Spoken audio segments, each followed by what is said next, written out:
I'm Lynn. And I'm Mark. And we're glad you joined us today. Welcome to the Digital Marketing Hot Seat Podcast, where small business owners ask us their number one pain point digital marketing question. And put us in the hot seat. Hi, I'm Lynn Smargis, and I'm a content writer specializing in ghostwriting, podcast production, and SEO website content. And I'm Mark Thackeray, and I specialize in social media marketing, specifically Facebook and Instagram ads, email marketing, and email automation. I'm ready, Mark. Are you ready? I sure am. Let's do this.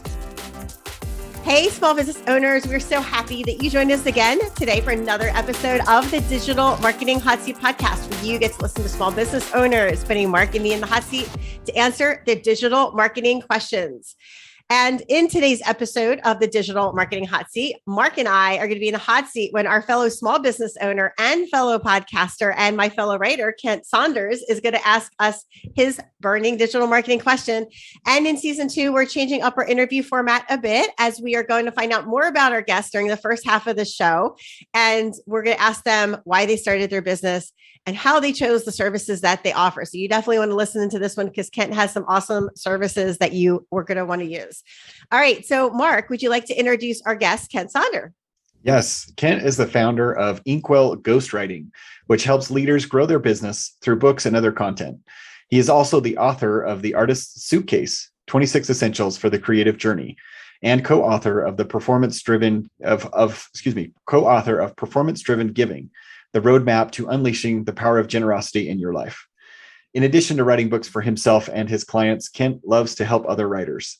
He is the host of the Daily Writer podcast, which helps writers cultivate the habits for creative success, and the founder of the Daily Writer membership community. He lives just outside of St. Louis and enjoys spending time outdoors with his wife and teenage son. Welcome, Kent. Hey, thanks for having me. It's good to meet you, Mark, and Lynn, as always, good to see you. Thanks for having me on the show. Yes, I'm super excited because I'm a member of Kent's Daily Writers Club, which we're going to talk about in just a little bit.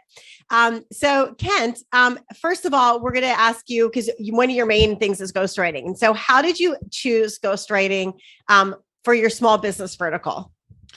So, when you hear about ghostwriting, a lot of times people talk about how they fell into it. And I would say there's some truth to that in my story.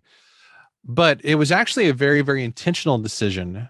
I think I sort of fell into freelance writing, but this was a very intentional decision. I was a freelance writer for a long time, did podcast show notes.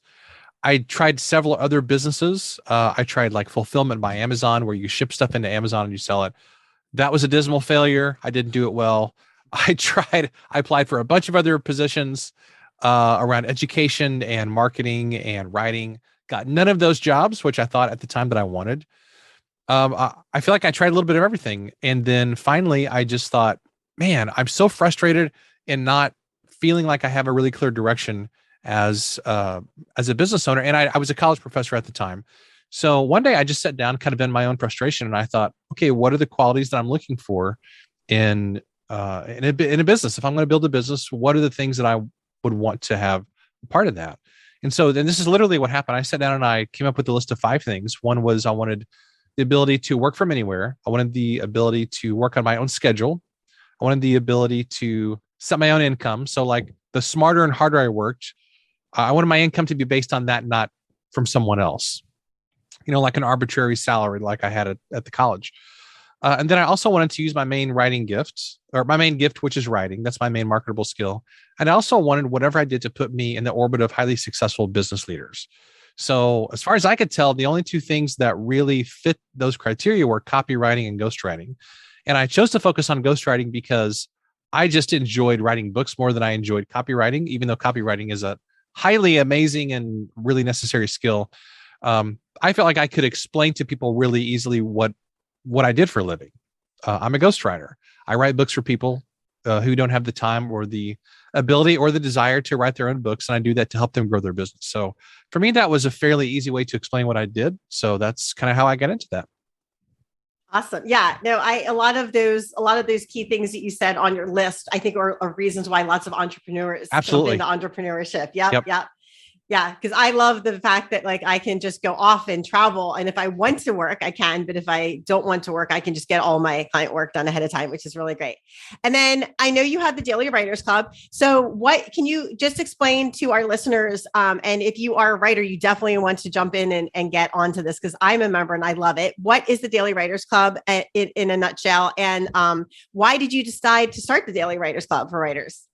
So our daily writer community is really focused on helping people develop their skills and their mindset for writing success. So we have people in the group who are writing fiction. We have people like myself who are doing client work, and Lynn, you're a part of that. You're doing client work as well. But then there are also people who are wanting to write a book to promote their speaking or their coaching or something like that. So it's really a mix of different types of writers. And I intentionally created it that way because I think we can all learn from each other. All of us need to learn how to be better storytellers, which is where fiction people excel. All writers need to learn better marketing and business skills and mindset and habits. So I wanted really a collection of different kinds of people in the group who are doing writing for different purposes and different kinds of businesses. I think a big problem that we see in the writing community today, particularly people who are wanting to make money from it, is that there's so many resources out there. There's loads of books and podcasts and even writing groups like mine. So what I feel like sets my group apart is really the community aspect. And before we hit record, we were talking about an old TV show that I loved, that I watched growing up, which was Cheers. Cheers was the place where you walk into the bar and everybody knows your name. It's even in the song, where everybody knows your name. I'm probably breaking copyright there, but that's okay. You're good. But how many times have all of us, we've joined communities or groups where you kind of can show up or not show up and nobody really notices or cares? And I want this group to be and it is, in fact, a highly personal group where you show up and people know who you are. They know what you're about and they want to help support your goals. So that's the kind of community this is. It's not a large community. We have a few dozen people in there right now. But I think the value of the community and what happens in there is much more important than the size of it. So that's kind of what the group is all about. Yeah. And I love it just for that reason too. It's really great. And then, so what have you learned from building your community and your business? Just like the three top things you've learned in the past year from your building your Daily Writers Club community and your ghostwriting business. Oh my goodness. Gosh, where do I even start with that? All the or things any three that come to mind. Okay. Well, and I say, where do I start? Not because I'm so smart, but because I've made so many mistakes and I feel like other people have helped me so much. I would say one key lesson is you've got to surround yourself with positive, forward-thinking, creative people. That to me is actually the number one thing, because if you don't have people in your life who are encouraging you toward your goals, you're probably not going to reach them unless you're some absolute superhuman. But I kind of operate on the assumption that you can't really achieve anything that's greatly valuable completely on your own. I mean, even when you think of, we think of something like the Sistine Chapel. Michelangelo didn't paint that by himself. He had people who helped him do that. Da Vinci, he had assistants and people who he mentored and so forth. So even people who are highly gifted, they surround themselves with others who can complement their own strengths. So that's one lesson. Goodness, another lesson would be you can basically do whatever you want, but you can't do everything. You really have to pick kind of your rut. You kind of have to pick your lane and succeed in that thing. So like I can't be a ghostwriter and an eBay seller and also a speaker who travels all over, and I'm like this really world-class speaker, and I also run an auto mechanic shop. I can't do all of those things really and be successful at all of those probably. So that's why I felt like it was important to pick one thing. And I just thought, okay, I'm going to pick ghostwriting, the community and the podcast. That's kind of a side hustle for me, honestly. Ghostwriting is my main day job sort of thing. And I picked that because I knew I could excel in that if I just really focused on that. So I think it's important to kind of pick what you want to do and really focus on that and get as good as you can at it. And the other thing I would say, I guess lesson number 3 is that you can do it. You don't have to be some highly gifted, hyper intelligent person who has the highest IQ in the world, but you do have to be determined. And when you get kicked back down, when you lose, when you get frustrated or want to quit, you have to get back up and just do it. And what I see in the business world, the people who are most successful is not necessarily the people who are the most gifted or the smartest, people who are the most determined. So just realize if you have a goal, you can probably reach that goal, whatever it is. You just have to continue working at it day after day after day and not quit, because the people who are successful are the ones who don't quit and who are just stubborn enough to stick with it. So I'd say those are three that I can think of off the top of my head. I think these are excellent. And that last one, determination and resiliency is a number one key factor for being successful in business, for sure. All right. So Kent, what are your current platforms you're utilizing for digital marketing? I know you have your Daily Writers community on Facebook, and I know you have your website. Yes. So I have my dailywriterlife.com website, which needs to be optimized and probably done better and all that stuff. I'm really considering moving that platform to Kajabi, actually. I haven't totally decided on that because I really need to have a more robust membership platform. Something that's designed more for a membership and not just like a Facebook group and a website, probably. So I'm considering that. I also use Instagram. I have a virtual assistant who does a phenomenal job creating posts for the Daily Writer on Instagram. Personally, I'm on Instagram. I'm not active there very much. I should be, but I'm not. Then we have our Facebook group, of course, which you've already mentioned. And then I'm personally on Facebook. I have Twitter accounts, or I have a Twitter account. I have a Pinterest account. I couldn't tell you the last time I was on Pinterest. So there's a lot of things I could be doing way, way better, but I sense that Instagram is sort of the main pain point for me, because I'm sure we could be way more effective in what we're doing there. Okay, awesome. Yeah. Well, there's a lot of questions that I want to ask you, but why don't we take a quick commercial break, and then we'll come back, and Lynn and I will dive into your question. You have a burning question that you'll ask us, and then we'll dive into some of the recommendations that we have for you. So stay tuned. Do you need more people visiting your website? Are you looking for higher ranking on Google searches? Or are you frustrated by the ever-changing rules of social media? Mark and I are here to take away the headaches and stress of digital marketing with services such as website content, social media ads, and website SEO. We can provide the digital marketing magic you need to increase the number of people seeing your website and clicking on your business links. Visit our website at www.digitalmarketinghotseat.com and hit us up on our contact page to reserve your complimentary consult. Find out how our marketing team can take the worry and hassle of digital marketing off of your plate and onto ours. All right. So before we jump into the last half of our show, Mark and I would love for you to subscribe to the Digital Marketing Hot Seat podcast on your favorite podcast player.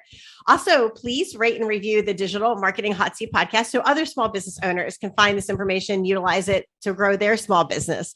We also have a video edition of our podcast. You can find the video edition on my YouTube channel at Right For You Content Creation on YouTube, and you can find Mark's on markthackeray.com.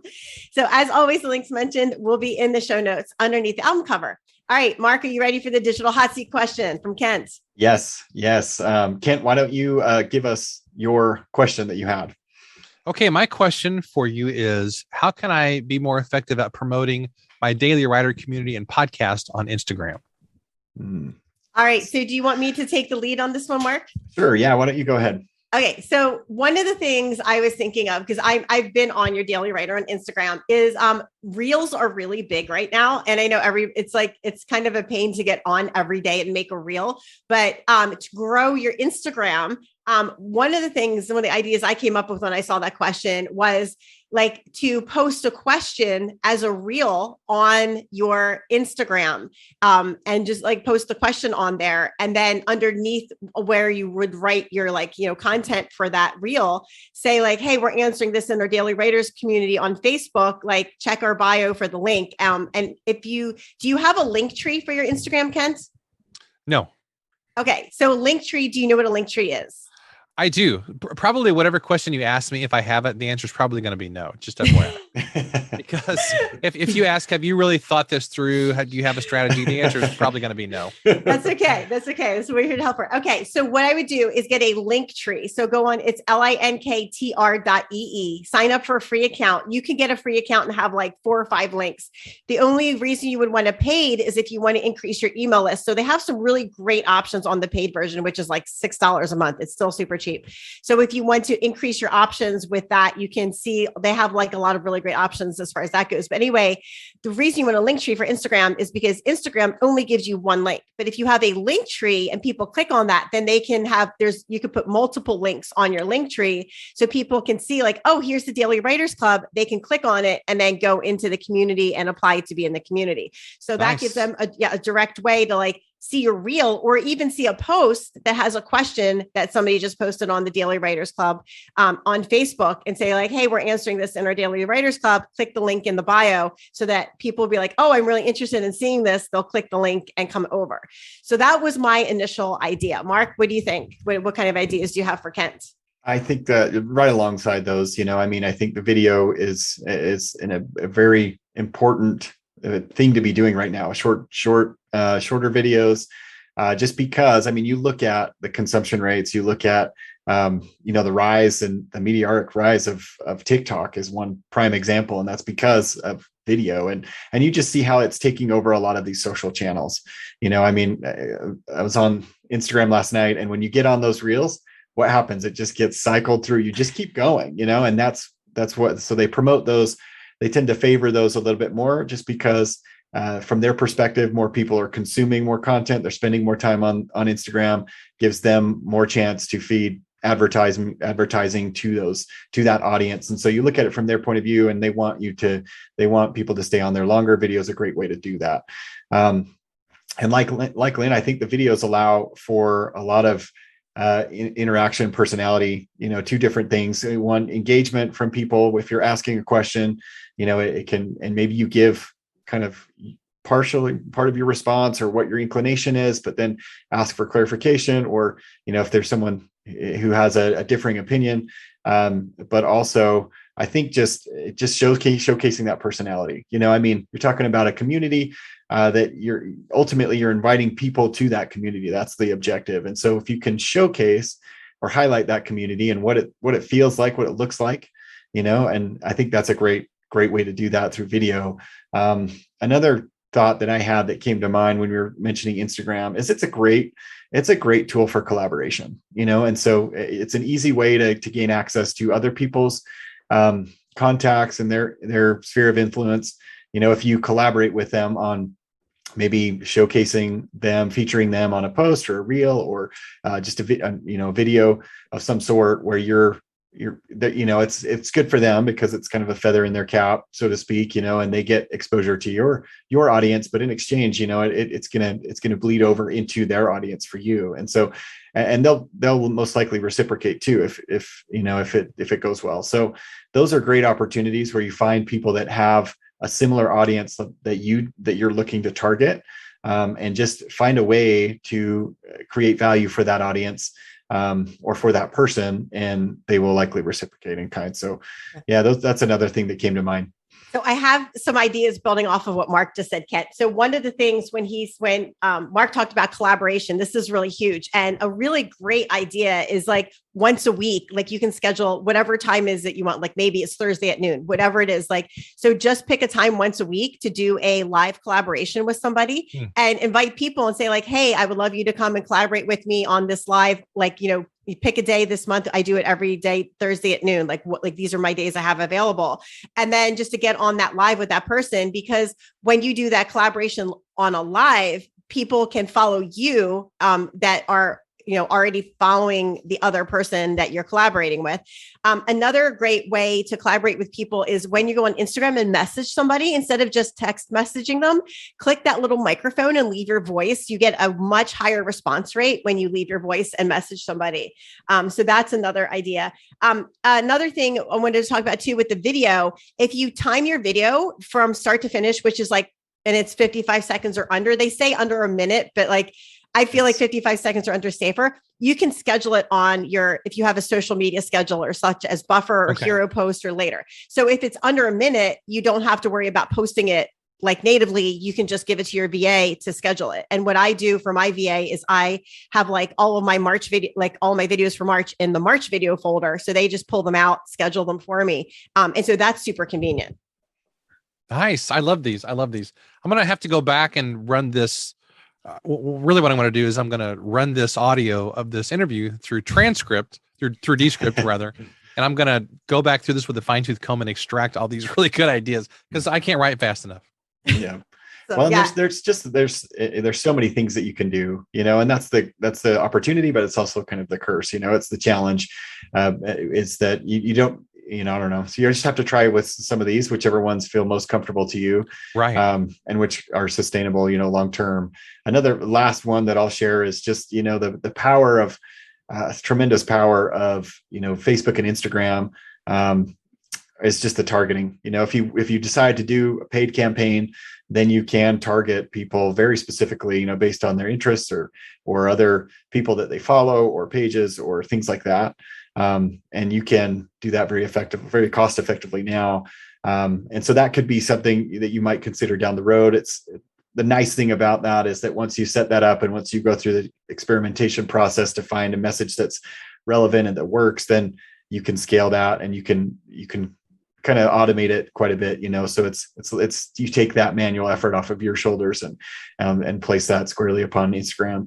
But it does take a little bit of time, to figure that out. So that's another option down the road too, that you can look at. Yeah. What I always tell people is take all the suggestions we're giving you and think about which one you like the best and start with that one first, and then try that one out for a couple months and then see if that works for you. And if it doesn't, then try a new idea. But I always keep a list of ideas in my phone that I'm going through or my work journal that I'm trying, and then seeing if it works. And if I don't like it, or if it doesn't work, I just go on to the next one. Now, if I make, let's say, a short video, 50 seconds or whatever, can I use that exact same video on Instagram and Facebook? And since I have it, can I just throw it on TikTok? Yeah. Mm-hmm. Like the exact same thing. You can just use the same one everywhere. Basically. Yep. Yes. That's what I do when I schedule out my social is I just use the same video and I schedule it on everything except for LinkedIn won't let you schedule videos. So I have to put instead of a video, I'll just put a static post and use the same content. But everywhere else, I just schedule the same thing out because you're still getting coverage on all those channels. And what I tell people is when you get coverage on all these channels, but you don't necessarily have to go and interact on all those channels. So interact on Facebook or Instagram and Facebook, because that's where your tribe is, but then put it out there so other people just get to see it for the exposure.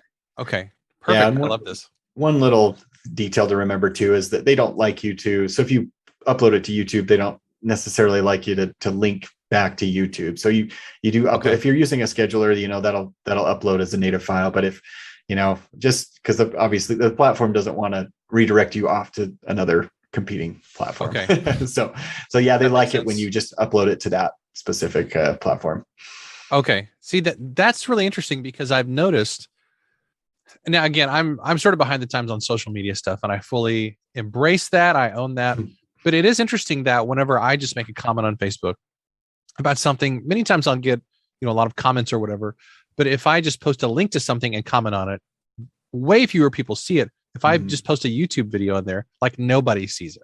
It's really weird how Facebook punishes you for certain things. I understand why they do that, but at the same time, it's kind of frustrating.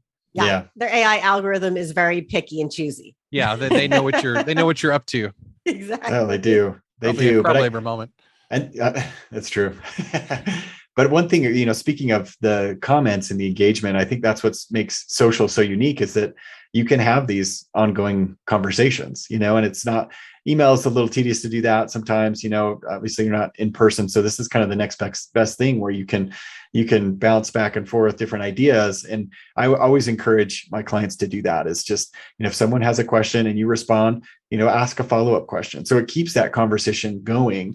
And the algorithm sees that as engagement and keeps showing this to more and more people because that's what they're after. They're just wanting people that are engaged, so if it's content that nobody's engaging on, then they're going to shut that down pretty quick, in terms of showing it to more people. So that makes sense. Yeah, for sure. Cool. Well, Lynn, anything else you want to add? No, that was it. Okay. That was all the ideas I had off the top of my head this morning.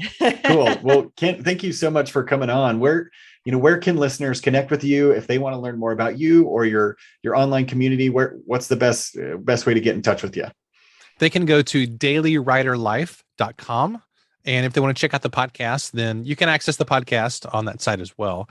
But you can also just search Daily Writer with Kent Sanders, or just Daily Writer. You'll find the same show on any podcast player. So I always encourage people to check out the podcast first, because during the week I have little short episodes that are like 2 minutes long at the max, and you can listen to a few of those and see if you kind of like the vibe of the show. And basically I promote everything what I'm doing on the show. So I always like to point people to the podcast. And they're really awesome for if you are binge listening to them on road trips, which I've done several times. I'm glad I haven't caused any accidents. No accidents. Yeah, that's awesome. Awesome. Well, Mark, what can listeners, Ken, thank you for coming on today. I really appreciate your time and your question, which was really great. And it's always great to talk to you as well. So Absolutely. Mark, what can our listeners expect on our next episode and video for the Digital Marketing Hot Seat podcast? Yeah, so we have our next 2 episodes are dedicated to lead magnets, and we'll talk about what those are and how they can be used to grow your business, to get people on your email list, and all sorts of good stuff. So it's kind of following in the same line. We're talking about writing, specifically about lead magnets over the next 2 episodes. So you want to stay tuned for that. Yeah, and make sure to download a free copy of our new ebook, The Step-by-Step Guide to Small Business Marketing, by visiting our website, www.digitalmarketinghotseat.com. We're so glad you joined us on today's episode. Tune in each week for a new digital marketing hot seat question from a small business owner just like you. And if you're interested in being a guest on our podcast, go to digitalmarketinghotseat.com and fill out our interview form. And remember, make sure to like and subscribe to the Digital Marketing Hot Seat podcast on your favorite podcast player.